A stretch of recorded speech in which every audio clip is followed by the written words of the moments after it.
So everyone, we're going to now have our state DOT partners give their presentations, and there will be some time for Q&A.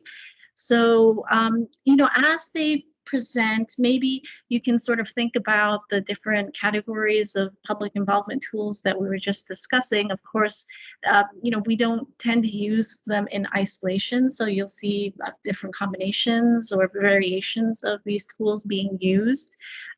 Also, and this is maybe a suggestion or a technique that you can incorporate.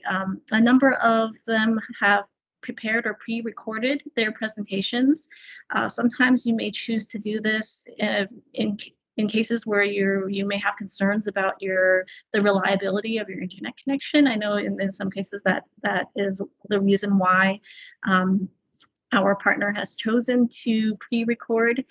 There may be other factors under consideration, and so as our maybe in the Q&A section, our partners can also sort of give a little bit of background on why they decided to do a recording versus a live presentation. So we have 4 recordings for you that we'll watch together, the state DOT presentations, beginning with Massachusetts DOT. But then at the end, at Connecticut DOT, they will be giving a live presentation. Of course, there are also advantages and some challenges with the live presentations as well.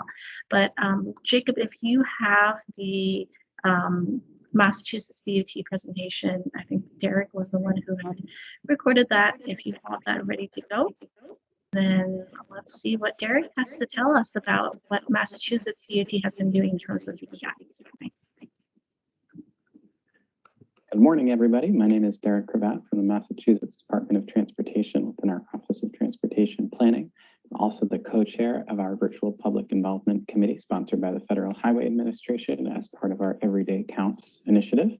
Excited to be presenting our MassDOT highlights of VPI as part of this peer exchange and to see everybody else's presentations today.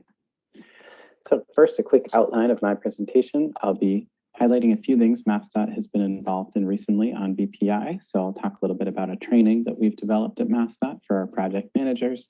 I'll highlight 3 tools that we've worked on in the area of VPI, including a tool we call Engage, the Public Involvement Management Application, or PIMA, and Reach, which is a mobile app designed to facilitate public involvement initiatives. And finally, I'll talk a little bit about a VPI producer and facilitator program we've developed at MassDOT as part of a workforce strategy to allow folks across the agency help support project managers as they produce public meetings. So first, I want to talk about the training that we've developed for VPI.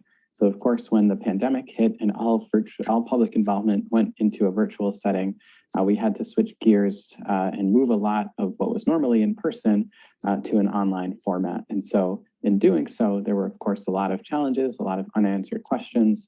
A lot of project managers were, of course, very used to an in-person setting, but not necessarily a virtual setting.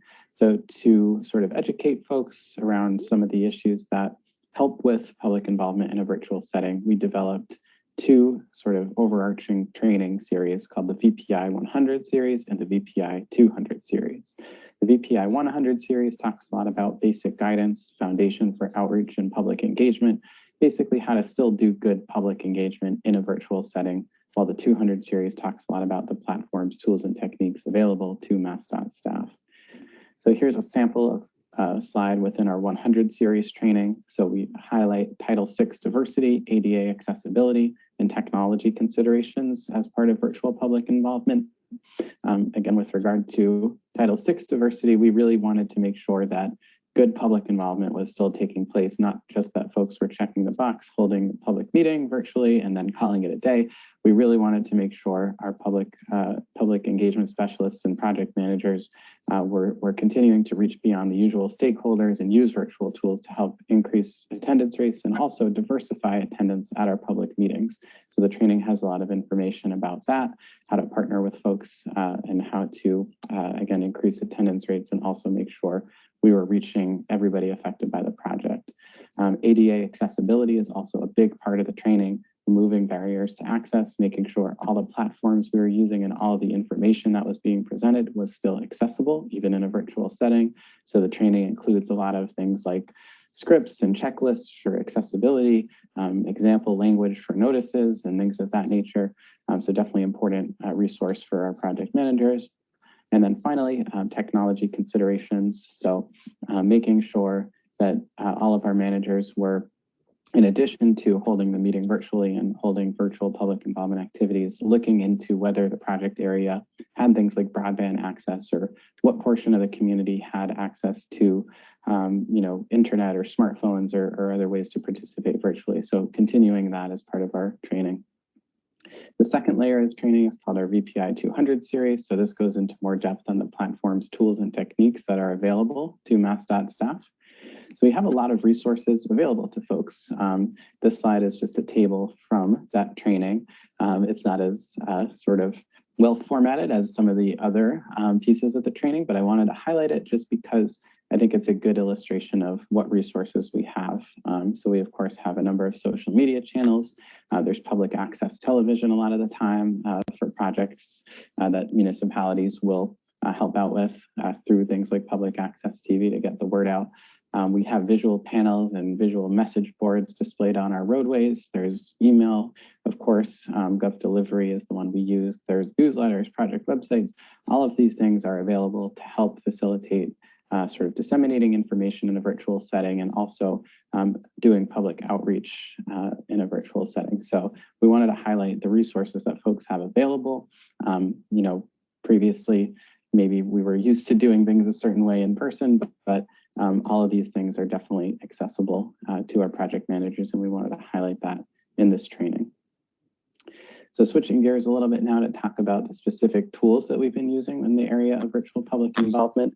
This slide shows a screenshot of something called our Engage tool. So this is an online web-based tool that allows project managers to identify accessible meeting locations, analyze language and accessibility needs in the project area, and locate specific community organizations and others to include as part of a public engagement plan.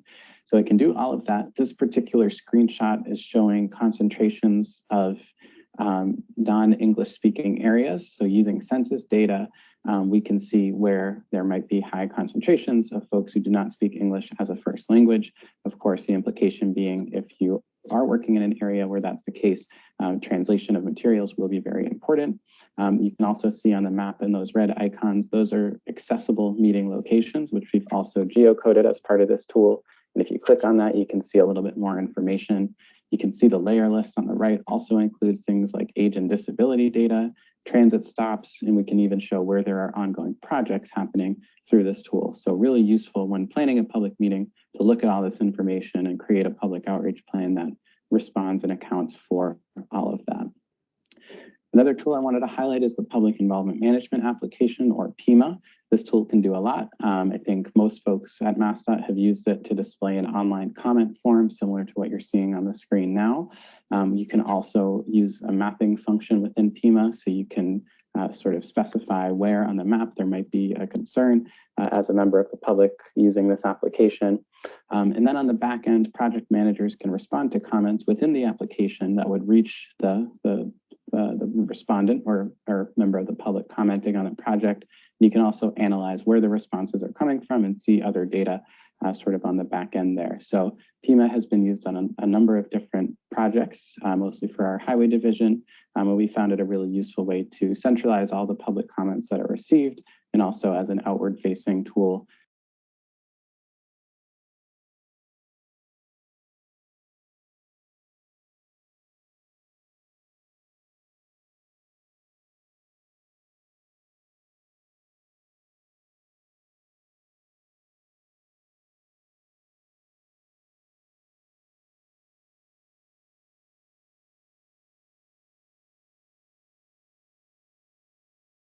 Jacob, I think you need to unmute yourself. We lost audio.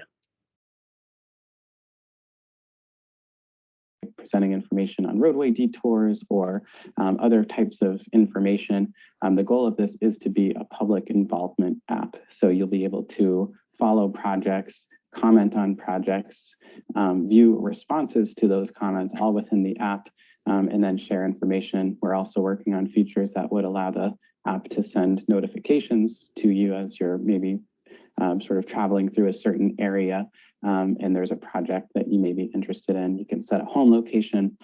So it's very much under development, but something we're excited about moving forward, and happy to answer any questions on this or any other tools during the Q&A. The last piece I wanted to mention is our VPI producer and facilitator program. So as I mentioned earlier, this is part of a larger workforce strategy at MassDOT to help support project managers at the agency implement public meetings in a virtual setting. So we, of course, have a legislative affairs and communications office who are excellent and who do a lot of really great work. But there's so many public meetings day in and day out at MassDOT that they just, physically cannot sort of be at all of those meetings or be there in a virtual setting even.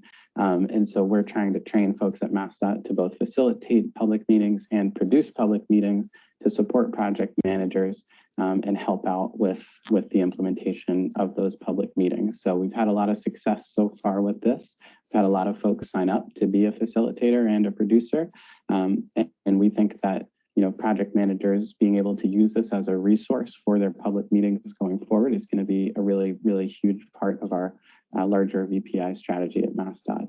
And we'll talk a little bit more about this, I know, on day 4 with the institutionalizing VPI conversation in our IT department. I believe we'll be participating in that to talk a little bit more about this. But happy to answer any questions folks have during the discussion. And with that, I think I will close. So thank you all so much. And again, looking forward to the peer exchange. Thank you so much, Derek. And so Derek, if you wouldn't mind turning on your camera and unmuting yourself. I think if you have any questions for Derek, feel free to raise your hand and unmute yourself now or put it in the chat pod. We can take maybe 1 or 2 quick questions right now. Those that we don't get to, we can circle back around to during the facilitated discussion. So I see a hand raised from Mac. Go ahead, Mac. Morning. Yeah, quick question. I think it was either your PIMO tool or your Engage tool that you're able to respond to comments. And I was just wondering, do you all maintain those responses for like the project record for that specific project? Derek, you're still muted.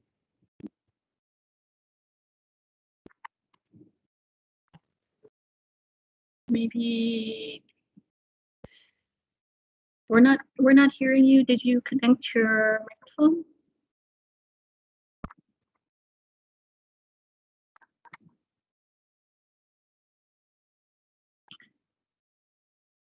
All right, so let's put a pin in that question. Derek, if you wouldn't mind sort of playing around with your, oh wait, hold on. Sorry about that. Is this any better? Yep. Yes. Okay. Oh, great. Okay. Yes. Yeah. Yes. So we can track comments on all our projects. That is within PIMA. So when folks comment on a project on the PIMA form, it gets sort of input into a database that the project manager can view and track. We're actually working on a larger sort of RFP right now that will centralize everything. We're looking at a few different options, and PIMA might get integrated into that larger discussion. But the goal is to eventually have some central database at MassDOT that has all public comments across all our public projects, so they're not just living in spreadsheets on project managers or consultants sort of computers. We want to have that all centralized at our agency. So that's sort of our end game, and right now PIMA is sort of one step toward that larger goal. Okay, thank you. Okay, thank you. And I know Mass DOT and Maine DOT are both implementing PIMA. We'll certainly talk about it some more during this peer exchange. Last year also, FHWA hosted a webinar with Iowa DOT featuring the PIMA tool, and we have a recording of that. So you can find that on our VPI website as well. So let's switch over now to Scott Rollins's presentation talking about VPI use in Maine.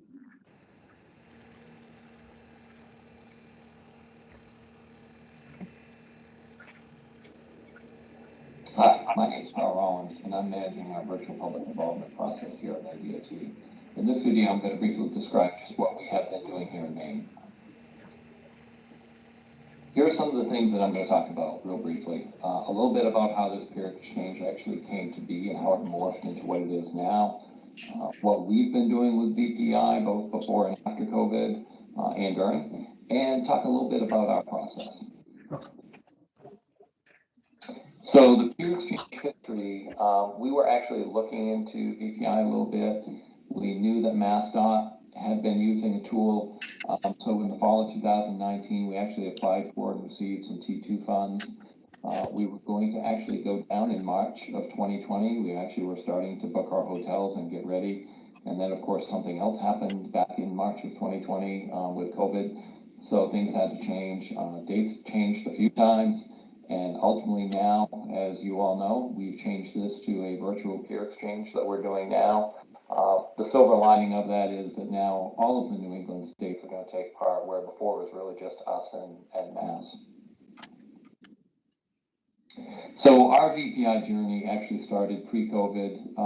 We were looking at some of the different VPI tools and techniques.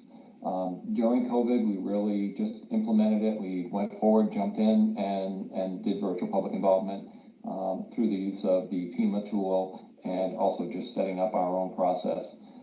And the other part I want to talk about is just post-COVID, how we plan on handling it and continuing on with VPI. So pre-COVID, we were actually dabbling. I think that would probably be a good term for it, in just looking around at different things. We actually joined EDP5 and joined virtual public involvement as part of that in October of 2018. We were just trying out different tools, not anything very serious, and maybe for just a few specific projects, doing a few different pilots. We knew about the benefits, but we really had no urgency to go forward with virtual public involvement, and especially to make it a major part of what we're doing. So again, we were just trying a few different tools for some very specific instances. And some of those tools are the mobile applications, all the different visualizations, videos, crowdsourcing, all-in-one tools. So there's quite a few shown. We actually used a few of those, and again, just played around with them. This kind of shows some of the different tools we've used. So starting up on the top left, we've got our website, our social media. We also have used MetroQuest, which is on the top right. It's kind of a survey tool, kind of on steroids, that is very visual. We've used that with our long-range plan and some other planning tools. We have a website, and down the bottom right, that shows our mapping part of that, our map viewer, so the public can go on and actually see different things in that we have for things for the public to review. And we also we've used the clickers. In the middle, you can see the clicker tool. We've actually brought those to public meetings, been able to ask questions and have people click and give their answers. And we've actually used that for a project too, where we then did a survey using that same information and being able to get a survey out to the public through a website. So those are some of the things we've been playing around with, but again, very kind of few and far between that we were doing. So the big thing with us is, when COVID hit, we actually we made the decision to jump right in and actually said, we have to do virtual public involvement. We have to keep our projects going. We can't let the schedule slip. We need to have public involvement as part of our process. So we made the decision that we were going to go forward and not look back. We went forward and actually set our first public meeting, went live in the end of June. And I think probably the most important thing to understand here is what really helped us to succeed was just to make that decision and to go all in. And that was made we had a meeting really before we all went home with our project management team in project development, and said, we have to do it, and let's just find a way to do it and get it done. And we kind of utilized some of the tools we had and really made our own process. And what we did for our process is we figured we should best go with an on-demand versus a live meeting, just because of the issues with people and ourselves having maybe connectivity issues. So we went with on-demand, where we actually do videos, post it out there. People can see those and see other information. We updated our notices. We still allow for a low tech contact, so that if people get that notice or see that notice in the paper, which we are still doing, they can see the information from our project manager. They can see their name, they can see their phone number, they can call, they can write a letter, but they can also click on and actually go right to our one page. We have just a one website where people go to see all of our virtual public involvement meetings, so it makes it easier that way. We've done social media ads. We're doing that for every single one. And we also utilize the PIMA application, which is one of the parts we were actually looking to do the peer exchange to find out more about that from Mass DOT, because they had been using this tool that Iowa DOT came up with. And I guess the other part to say is that we're doing this for every meeting. Any public meeting we would have gone out to, we are doing a virtual public involvement meeting through this way, through the on-demand. I'll say too, we just the other day updated our notice to take out the COVID-19 part of that, because people will be able to start meeting now. So we kind of revamped that a little bit, and just saying that because of the increased engagement, we'll be doing these meetings moving on forward. So just to talk a little bit about what PIMA is, this is something that came right from Iowa DOT, talking about how you can actually get that good way of getting comments from people, managing those responses, getting that data. Their last part about, someday going to an online meeting, we actually started off, that's what we first did, is going to the online. So we kind of used their process a little bit, but actually moved forward and went right with the virtual right from the start. So this just shows our website a little bit, and it is one VPI page. People go to that. They can see a video that kind of describes our process, and I'll be able to show you guys that later. And you can see all of the projects down below that actually you can then click on and see that virtual meeting. You can also subscribe to the site so that anytime a new project comes up, you'll be able to see that, okay, you'll get an email that a new project is up and you can go look at that. We also have a link to, once our comment period is over, we're still putting these on what we call a project library page, so people can still go in, see that information, and learn about that project, so it doesn't just go away after the comment period. And this would show that once you've clicked on a meeting, here's one in the town of Frenchville, that you click on that and you automatically come up to this first page where you put in your zip code, your name, and your email. And if it's your first time, it's going to send you to another page. If you've already been to another project, once you fill out this information, it's going to ask, are you the person you say you are? And you will say yes, and you will go right directly into the meeting. And it's really good to have the email and their name, because once they get into the system and they make a comment, that's how we can email them right back through the system. And this would be that second page if this was your first time going in. We ask for a little bit more information from the people. Are they part of a stakeholder group? Other type of information from them. And it's optional other than just the name and the zip code and the email. So once they get in, they would actually see on the left-hand side, this is the desktop version, they would see the videos from the project, and you can scroll down through and see other information. On the right-hand side, and that's done through ArcGIS Story Map, on the right-hand side, you would actually see the PIMA questions and the ability to comment. You have the ability to click on the map that is showing the project limits or approximate project limits, and you can actually attribute your comment to that. And then you can rate the project, your view of the project from you support it or neutral or don't support. So that's good information to have, also kind of that data that we get out of that. So the PIMA application itself is really the internal aspect of VPI. People will see that, those comments, but once that comes in, it goes to this PIMA page. It's web-based, not connected to our servers. That's where people comment, we respond, we can look at that different data. We can go forward when we have our prelim meeting and our formal meeting, so we have multiple events and we have that continued interaction with stakeholders. We can email all of the stakeholders and give them additional information if something comes up that we feel they should see. And just briefly, I'll show you. I'll go into a lot more detail when we do the showcase to show kind of what we've a little bit more about this, but up at the top would be the projects. You can click on the project, and then down below you could see the comments. You could click on another tab to see the stakeholders. You could click on another to see a little bit more of the data and information. So it's just a good way that you can also sort it by all of the projects or just your projects or active projects. So you can go through and look at that. So we've actually done 55 projects to date, over 587 comments, and 2,559 stakeholders. So that's quite a few people that have come to these meetings and either seen them and or made a comment. And along the lines of engagement, we are sending out targeted social media ads for all of these, which we have never done in the past. We used to just do the notice to the paper and the notice to abutters. So everybody's getting, a lot of people are getting that ability.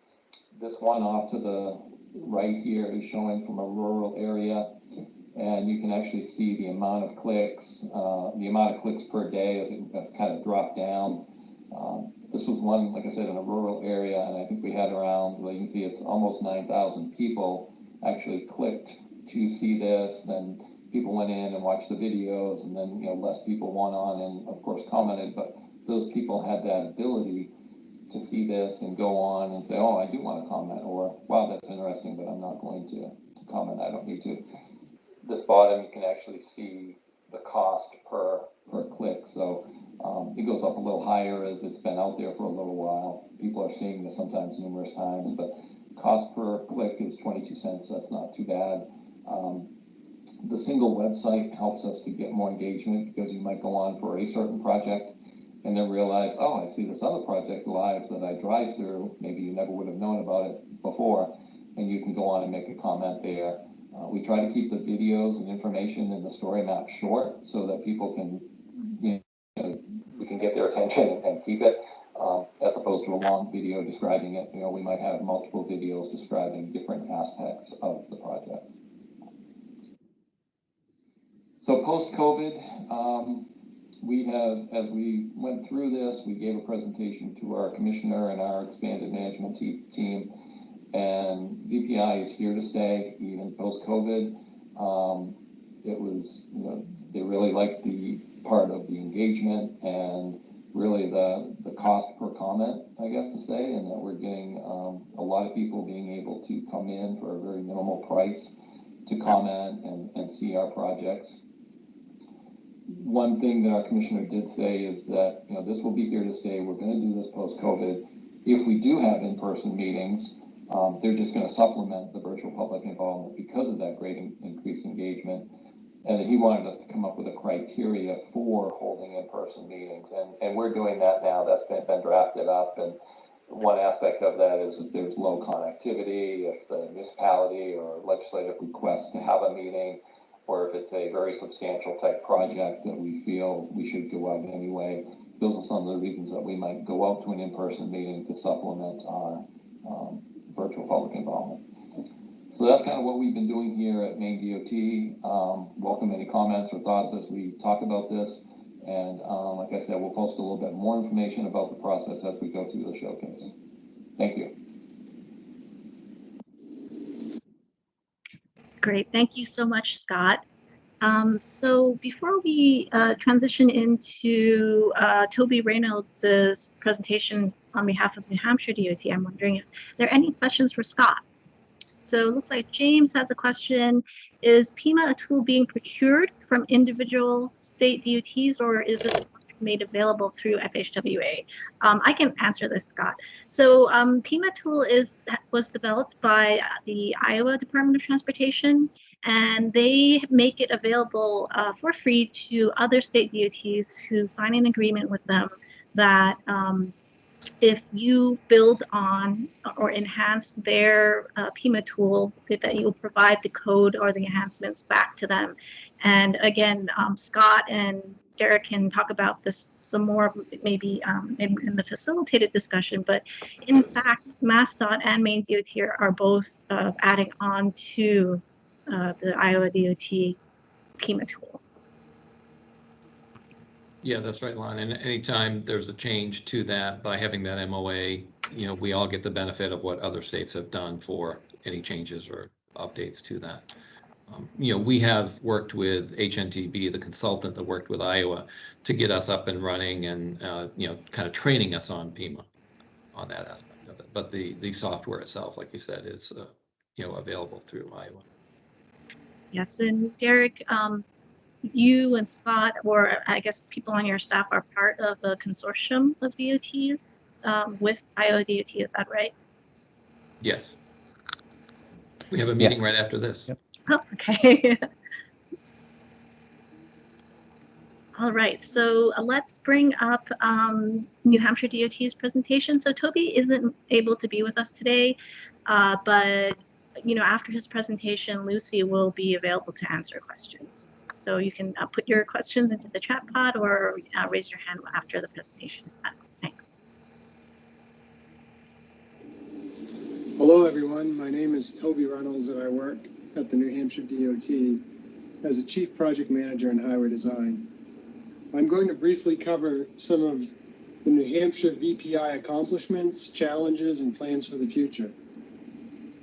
Even though this is a VPI conference, please excuse this low-tech presentation. As part of EDC 5 and now EDC 6, New Hampshire DOT has committed to expanding our VPI program. We did this to increase our participation in public meetings and to improve information that is being presented.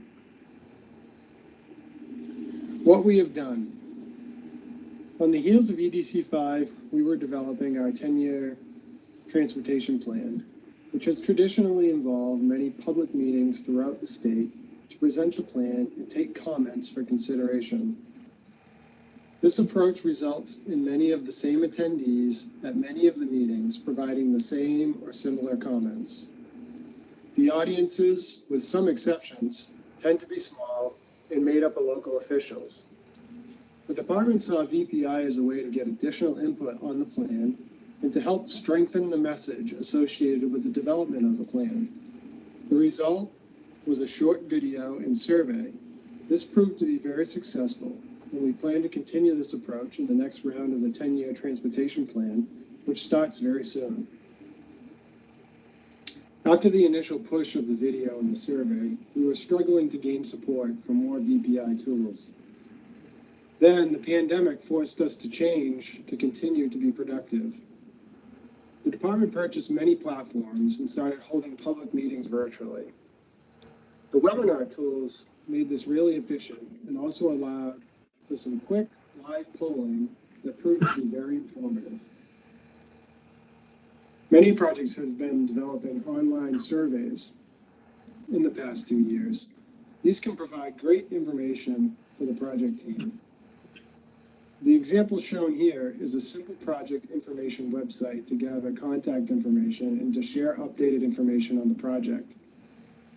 Many of our recent surveys have also included mapping tools where participants can leave comments regarding a specific place or share. Uh-oh. Jacob seems to have been cut off. Looks like someone might have accidentally taken the screen share, but I'll grab it back now. Okay.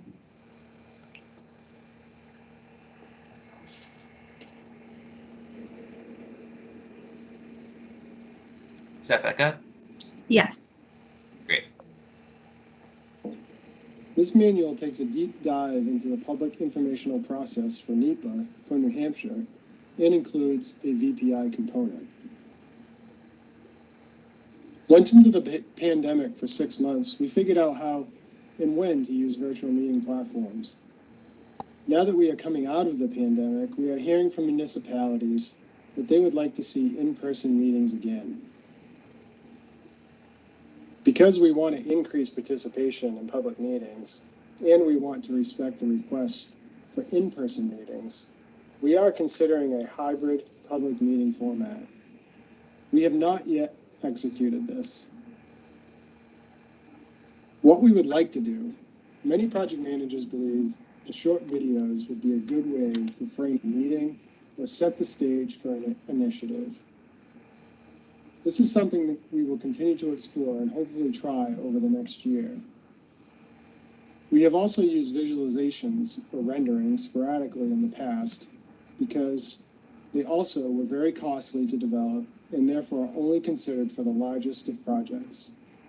The technology to develop these renderings has improved, and they have become more efficient to develop for smaller projects.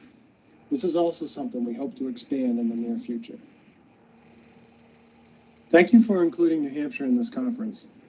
I look forward to gaining insight from all the states participating to better our VPI efforts into the future.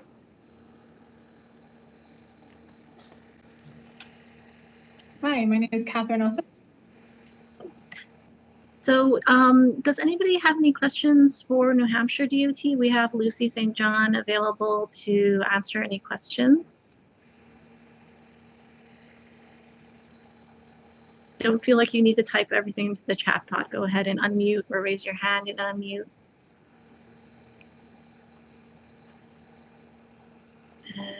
Looks like people want to save their questions for the facilitated discussion. So thanks, Lucy. We'll catch up with you later on in the discussion. Next, we're going to the presentation that Catherine prepared for the Vermont Transportation Agency. And so, and this is not to call out Catherine, but just to, as an example of some of the challenges that we all have when it comes to these virtual meetings and virtual presentations. So Catherine had been intending to give a live presentation, but her internet has been misbehaving over the past several days. And so just to be safe, she decided to record her presentation, and that's the flexibility that we have in the virtual environment. So let's bring Catherine's presentation up. Thanks, Jacob.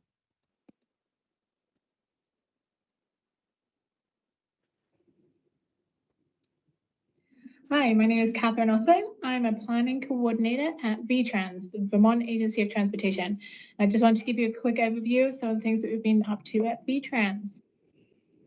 So one of the things that I've actually been involved in is the Route 9 Corridor Management Plan. In this instance, VPI was essential for success.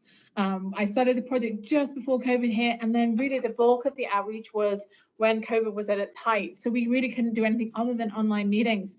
And so VPI was really essential to how we rolled out the project and how we sought input. We had a lot of different people to involve across a corridor, which is about 30 miles long. And it was really useful for collating information and also for review. We used two primary VPI tools, Esri Story Maps, as well as a public comment tool, which is using two different Esri projects.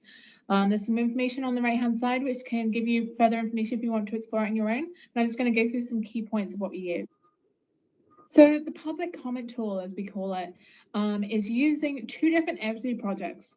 It's the Esri Experience Builder and Survey 123. So Survey 123 being a normal kind of survey tool, except it has a spatial element, which is really great because we can integrate it into the plan. So what we did was we had some information. I talked with a lot of my staff colleagues about kind of what did they know what was happening along the corridor. And then I said, hey, partners, stakeholders, what are you aware of? So they had the opportunity to say, yes, I agree with what is already in there. And then also say, actually, there's also an issue here.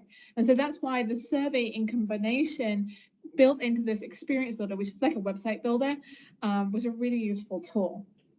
And so then having used that tool once, we retooled the tool. I mean, repeat the experience, right? So we had a project about reducing repeat damage. And for that one, we used the same concept about using survey as survey element, using the ability to explore the spatial information and the ability to comment. And this was particularly used by other VTrans staff and also by transportation, by our regional planning commissions. And then once again, retooled, keep it working well. We had a rail and freight plan update. So both of those plans were being done together. And we actually used the concept of the public comment tool with some adaptations to really help with reviewing what was being proposed and making comments. And in this case, we actually used some assistance from one of our consultants when we were doing the work. So then on a very different scale, we were also doing some VPI using some visualizations. And so I think really our first diverging diamond interchange is really an interesting example.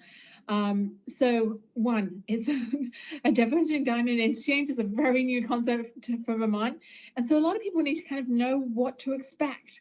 And so the consultant team with our VTrans project manager came up with some different VPI tools to share the experience. So the biggest one is project visualization. And in this case, they had videos as well as a driving simulator. You can actually see a picture of it there, which was set up at several local events. So people could see what it felt like to drive through. There were also, if you look at the website, there are several videos explaining the project and also a lot of interactive maps. So the key aspects to successful deployment, this is a really good example. The biggest thing was having a clear vision and developing a public involvement plan. That was really important. It's also important that there was clear communication between the VTrans staff people and the public information consultants who were really implementing the vision. And then it was also really important to work out where to share the information, both in person and virtually, because the project visualization couldn't have reached as many people if it wasn't at several events which people were already attending. Many local like fairs and things like that. And you can see an example of the table of how they kind of set it up with both the VPI element, but also kind of the traditional mediums. And then I also mentioned those visualizations. So their website is rich with a bunch of different ways of how to explore the project. And this is definitely something which our staff are actually using more and more now. So then in terms of next steps, what do we want to do next? We have our VTrans Research and Innovation Symposium in September, where I'll be sharing some of the innovations that I'm finding out about across our agency. And then also in the fall, the main thing we want to do is connect all the people who are doing VPI efforts. It's definitely spread out and everyone has different specializations. So some of our teams are really good at the visualizations because they're doing these projects which are really innovative, whereas our planning side and our mapping side are getting really good at using the public comment tool. And so it's a question of connecting all the resources, and there are lots of people in between who are doing other great things. So the next step is really connecting people. If you have any questions about efforts that we're doing on the Vermont scale, feel free to reach out to me. My contact information is on the screen. Thank you. Good morning, everyone. Great job, Catherine. Thank you so much. Catherine, if you want to just turn on your video camera and unmute yourself. Does anybody have any questions for Catherine about things that VTrans is doing? If not, I'm going to sneak in two of my own. So, Catherine, you were talking about the Survey 123 and Esri experience tool. I'm familiar with Survey 123, and it's pretty easy and intuitive to set up, unless you try to add some very fancy features. But what was the sort of the learning curve for your staff? Who's responsible for setting those things up? So with Survey 123 and Experience Builder, we were actually using some of our mapping staff to do it. We're using existing licenses. So that was the massive benefit. We were not paying for new software. And then James Bluen, who is in our mapping team, learned what he needed to know to set it up. Survey 123 really is a plug and play. Experience Builder, there are older versions of Experience Builder, which are more plug and play, but Experience Builder is more kind of on the beta testing where you do have to do a little bit more coding, but you can do plug and play. It's just if you try and do more complicated things, like we had lines and points in our features, so you had to then do stuff on the back end to make it actually properly talk, whereas if you'd kind of done them more out of the box, it would have been easier. So definitely it's better if it's done by the GIS professionals, but it's not exactly like the massive thing where they have to learn loads of code and it's really hard. It just takes a bit of time to dig in, and troubleshooting is not so fun at times. So. Yeah, I just wanted to offer maybe for some of the smaller agencies that may not have dedicated, GIS or mapping staff. Esri provide, not that Federal Highway Administration is advocating for any particular platform or company, but if you are interested in checking out and learning a little bit more about these tools, Survey 123 and so on, Esri does have a lot of no cost or low cost training materials on their website. They also offer these massive online courses. They call them MOOCs. So if that's something that you're curious about, you can certainly check into that. I have one more question for you, Catherine. Let me start with a question for all the attendees, and this is one where you can practice the raise your hand button. It looked like Catherine was using the presentation recording feature of PowerPoint. Is that right, Catherine? I'm curious how many of us in the room, and don't be embarrassed because I didn't know about this until last December when I was doing the Everyday Counts 6 virtual summit. I didn't know that you could record a presentation within PowerPoint. So I'm wondering who knew that before I said it or before Catherine showed it. Okay, so I'm seeing the number of hands sort of creep up slowly.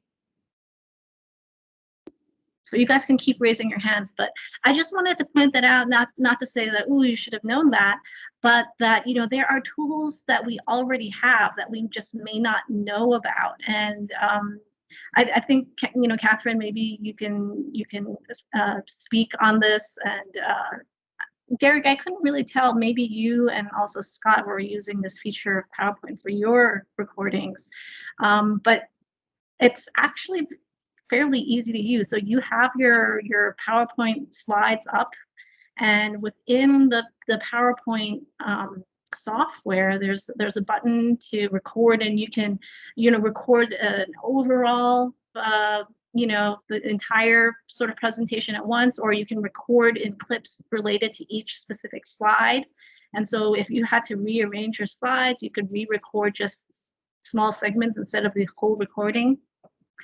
So yeah, I just wanted to point that out, something that, if you already have PowerPoint, you might want to check it out. It's definitely, sort of low cost and fairly low tech. So, just something to let you know about. I think Joanne said that they use recorded PowerPoint to import their e-learning development tools as well as other methods. Joanne, I'm wondering, would you like to unmute and kind of expand on that a little bit? I'm not sure I really understand. Sure. If you have, we use Articulate 360. There are other e-learning platforms, but if you want to get it into something that you can send out as informational tools, if you have those resources, it's really easy to transfer that recorded PowerPoint right in and let it go. Yes, awesome. Thank you so much for sharing that. All right, so sorry if I used up all Catherine's question time. If you have additional questions, we'll get back to them in the facilitated discussion. But we do have one live presentation from Connecticut DOT. So.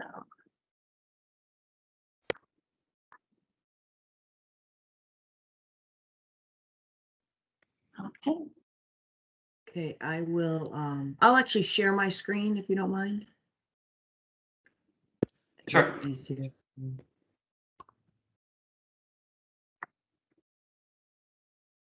That way, I think I might have made it, in case I made a change after. I wasn't quite sure. First of all, I prefer pre-recorded presentations. I find them to be just less stressful. Right now, I'm thinking, oh God, I hope I don't mess up, right? Because it's live, but I like the pre-record. I just didn't have the time to do it this time. So anyway, hello everyone. I'm Beth Bojenski, Transportation Assistant Planning Director at the Connecticut DOT. I'll be giving a brief overview of the department's use of virtual public involvement as it relates to meetings and not any of the other techniques that I only had a chance to really work on the meeting aspect of it. So the majority of public outreach prior to COVID consisted of in-person meetings. A project manager and appropriate staff would prepare and give a presentation live and be available for question and answers before and after the presentation. Coordination would occur with the municipality to select an appropriate location, and language assistance would be offered. So as with everybody else in March, Governor Lamont's executive order number 7B suspended the requirement to make project documents available at public viewing locations and suspended the state requirement to hold in public open meetings. Just briefly, an overview of the governor's executive order. Public meetings can be held remotely by conference call, video conferencing, or other technology. provided that the public has the ability to view or hear in real time, that meetings would be recorded and then put on our website within 7 days. All materials would be available on the website, and there'd be a way for the public to contact the department to ask questions or to get information mailed to them. With that, the DOT needed to develop a virtual public involvement plan. Even though we're in the midst of updating our public involvement procedure document, we didn't have very much virtual in there. So we did have to develop a special plan for virtual public involvement. Staff from engineering and construction, communications, contract compliance, and policy and planning were assembled to develop this team. So after looking at a variety of alternatives, including Teams, which we used when we had just gotten right before the pandemic, Teams live event, GoToMeeting, and GoToWebinar, the department settled on using Teams live event for a virtual public meeting. We were familiar with the Teams concept, and we felt this option gave us the closed captioning and translation functions that we needed for public involvement. For those who may have not have a computer but have a cell phone, we also live streamed all of our public meetings on YouTube. And we also established a call-in number for those people that did not have internet access but wanted to listen to the presentation. And with that, we established 3 ways for the public to comment during the live event. It was a dedicated email, a dedicated phone line that you could leave voicemail, and of course the chat box if you're actually in the Teams live event. Okay. A number of staff will need to participate during this virtual public meeting to ensure success. We had many roles that had to be outlined, and people had to be trained in how to do those roles. So the first role was a producer, and that producer was needed to set up the event, ensure connections were working, and to keep the meeting moving forward. We had a moderator, and they were needed to relay all comments received from the public and coordinate the presentations and hand off any questions to the appropriate staff for answering. We had presenters, and they were either the people giving the actual presentation, the PowerPoint presentations, or they were on the project management team, and they were there to answer project-specific questions. We also had what we called monitors, and these monitors were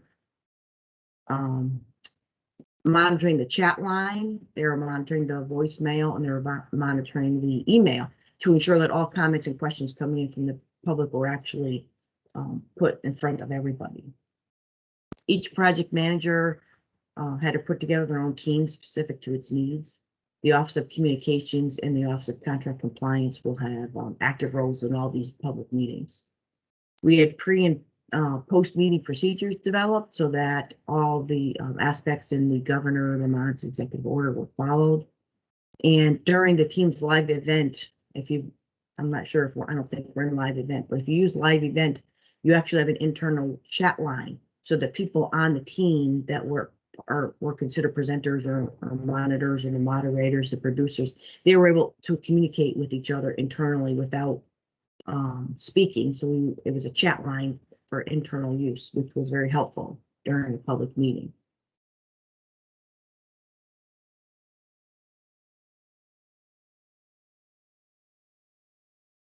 So to go into more detail, I'll be outlining the pre-meeting and the meeting and the post-meeting requirements.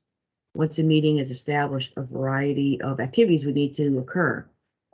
We were required to have a dedicated web page, and here's an example of one for a project. Hopefully this works. Again, live versus recorded. So hopefully we get in what I want to see. So this is a web page for a project. It gave you information, how to get into the public meeting, the dedicated email page, the dedicated phone mail. And since this one had already occurred, it gives you the link on the library and how to get there. So the project manager, of course, needed to advertise the virtual public involvement meeting, whether they used legal notices, ads, brochures, mailing notice to interested parties. All advertisements must include instructions on how to access the website and the virtual meeting and ask if language assistance was needed. We also use social media to advertise, Twitter and Instagram. We're not fully up to speed with Facebook as of yet. I think there's some issues we're running into. Project manager will need to ensure that all project documents are online and the public has access to them. They could also request that they get those documents mailed to them. Project managers must also post the announcement on the DOT's and the Secretary of State's calendar. And this is what the calendar looks like. If it goes. Okay.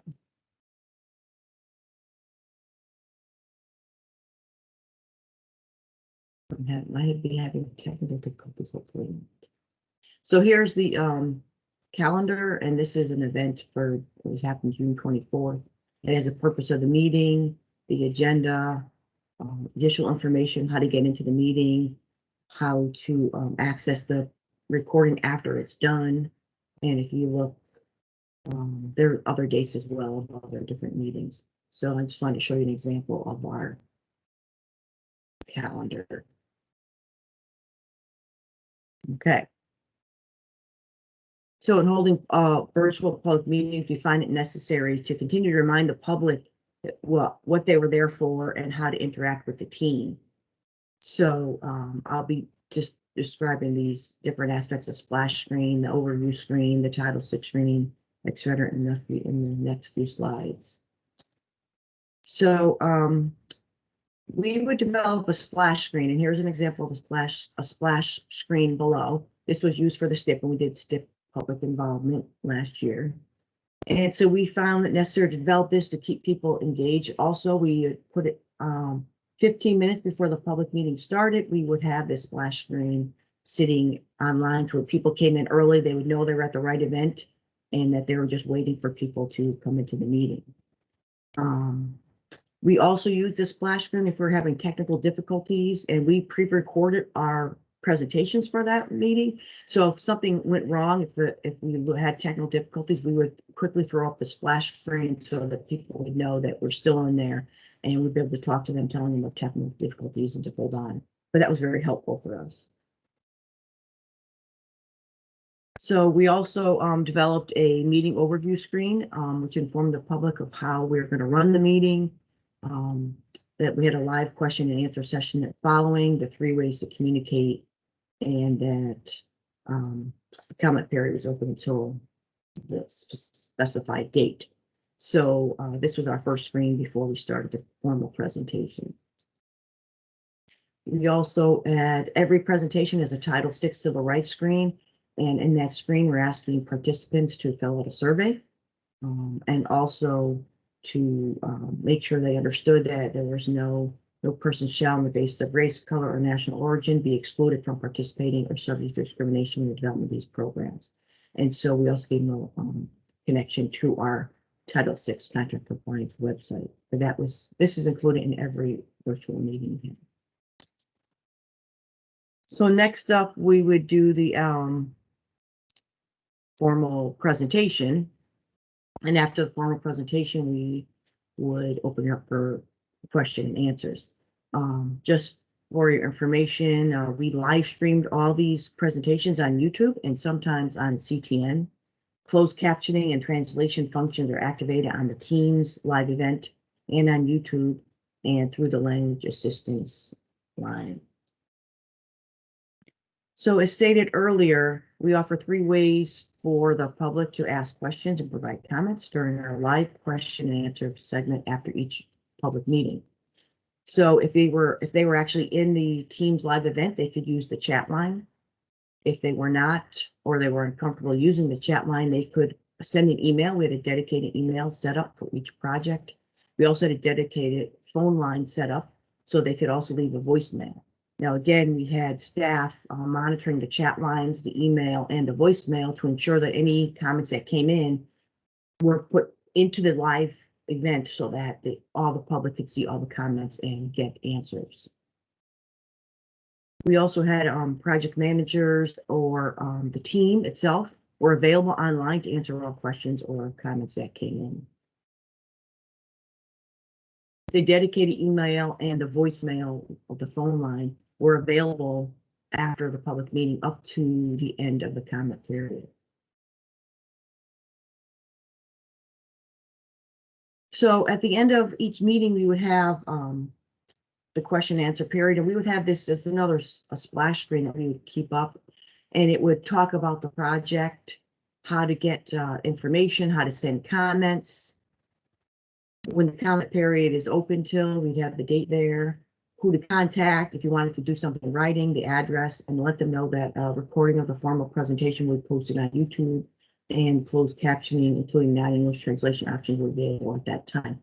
So we had this screen up during the question and answer to continue to let people know how they could ask us questions or provide comments. We read it on a regular basis just to keep the public engaged. So after a virtual meeting is held, we had post meeting requirements and documentation. The project managers need to document the process using our department's checklist that we developed for this purpose. And all virtual public meetings must be recorded and posted on our website. And if I could get, I'll show you the website.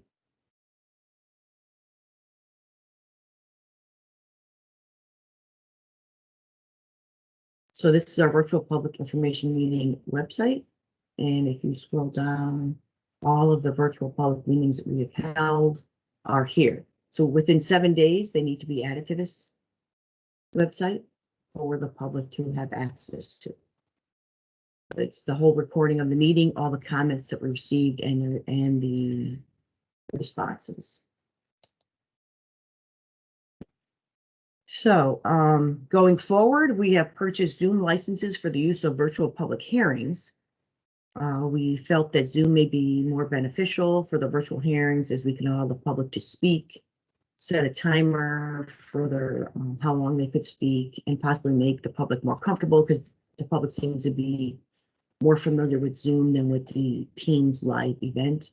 With the assistance of a consultant, we have held 4 Zoom hearings for public transportation.